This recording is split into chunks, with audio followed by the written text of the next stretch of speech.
try this. Everybody grab a block and sit on a block.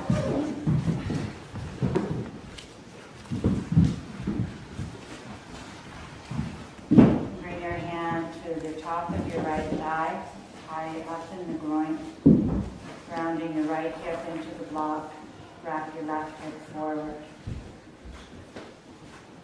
Check to see if your pelvis is level.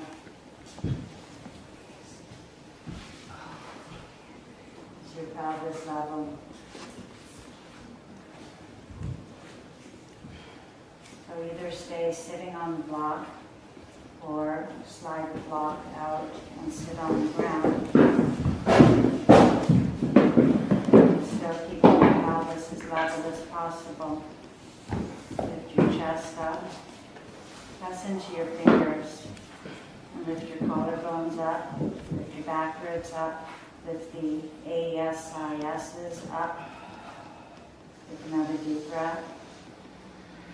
Can you take the left fingers a little forward for balance and reach the right arm back. Reach your right arm back. Push into your left fingers and reach back through your right fingers. Push into your left, reach back with your right. So this will help you to keep your ribs square. Bending your left knee, if you want to try this a little deeper, so be watchful. You can reach for your ankle or your foot. Go ahead. If that feels a little stressful on your knee, then just back it up and just work on the arm action, working on opening through the hips. It's good. If you're okay here and you're curious about what you could do next, left arm reaches back, reaching for the ankle or foot with both hands. Just taking a couple of deep breaths.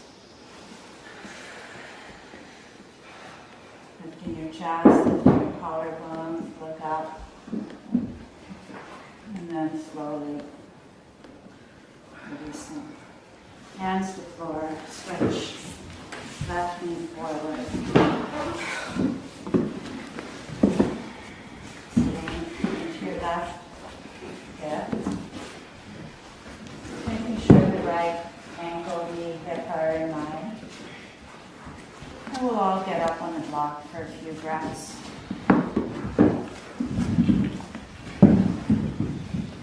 You might need to adjust where your left ankle is. Your left knee is pretty much straight out in front of your hip as opposed to angling in. If you can bring it straight out in front of your hip.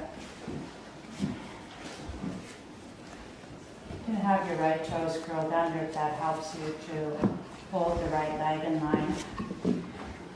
You're on your fingertips. And you square your shoulders off to the front of your mat. You can stay here. Everybody's looking very symmetrical, balanced here. So don't keep going on if it's just throwing you for a loop. Left thigh, grounding down more. You put your left hand on your thigh. And that helps it to ground, it helps it to release. So if you're going to go to the version without the block, you should be able to feel that left thigh pretty much soft and relaxed right now.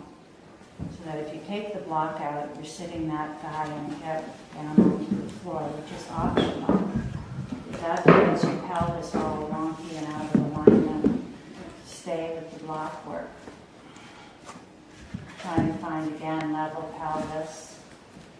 Evening out the sacrum. So if your right hip is a lot further back than your left, you've got to pull your right thigh into your core a little more. You're on your fingertips, lift up the ASISs, lift up through your back ribs, lift up through your kidneys, lift up through your collarbones. Take your left arm behind you, reach back with your arm before you even contemplate whether you're going to bend your knee. Reach back, push into your right fingers, reach back through your left fingers, push into your right, reach back with your left. If you want to try this, bend your knee. If you don't grab your foot, it's not that helpful to work on bending the knee. So you come back to the hip opening part, just forgetting the arm part right now. If you're there and you have your balance, your pelvis feels happy, you can try both hands.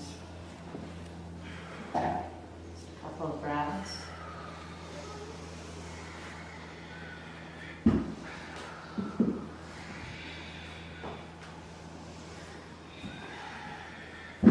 we'll slowly release.